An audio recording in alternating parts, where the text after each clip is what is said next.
We saw the strongest storm in Atlantic history. I'm going to break down what happened since I last did my video, exclusively on TVS Cyclone.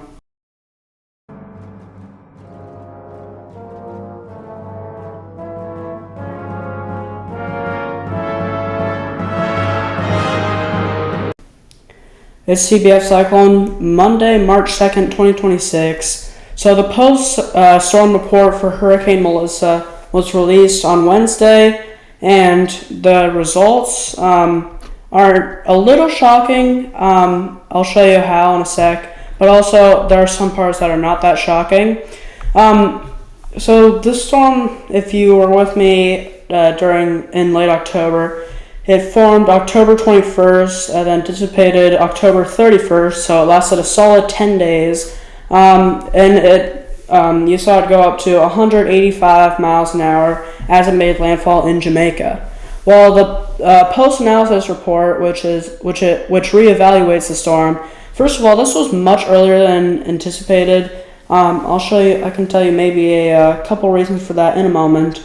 But the results from this storm, so all afternoon on the 27th of October, this storm was 180 miles an hour. I know this is a bit confusing to those that don't really know what's going on. This says 155, but that's in knots, which is 180 miles an hour. And then it maintained that intensity overnight. And then the morning of October 28th, instead of going to 185 miles an hour, it skipped over that and went to 190 miles an hour. The second storm only to do so in Atlantic history, only behind Hurricane Allen, or the only other storm being Hurricane Allen in 1980. And then the peak pressure, or the minimum pressure, did not change during post-analysis, which is a bit confusing.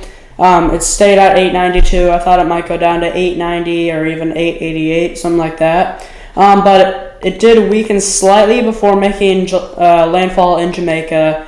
With 185 mile an hour sustained winds, the pressure was brought up a little bit to 897.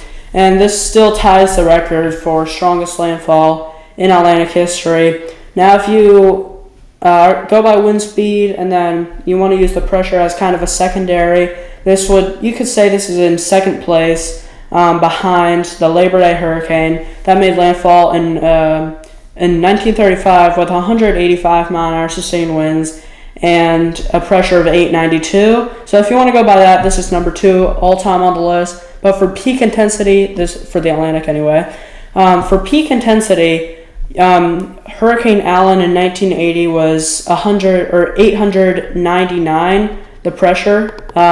So if you want to go by that, then this was technically the strongest storm in Atlantic history. If you just go by pressure, though, that would go to Hurricane Wilma, which was 882 millibars in 2005, and then Hurricane Gilbert in 1988, I believe, and then it would be Labor Day and Melissa tied at number 1, or at number 3.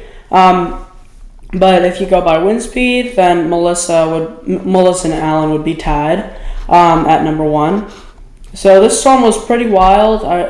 Tracking it, it was cool to watch. Except you don't want these storms to hit land. If they're over open water, they're pretty cool to see. But if it's hitting land, it's just brutal and devastating.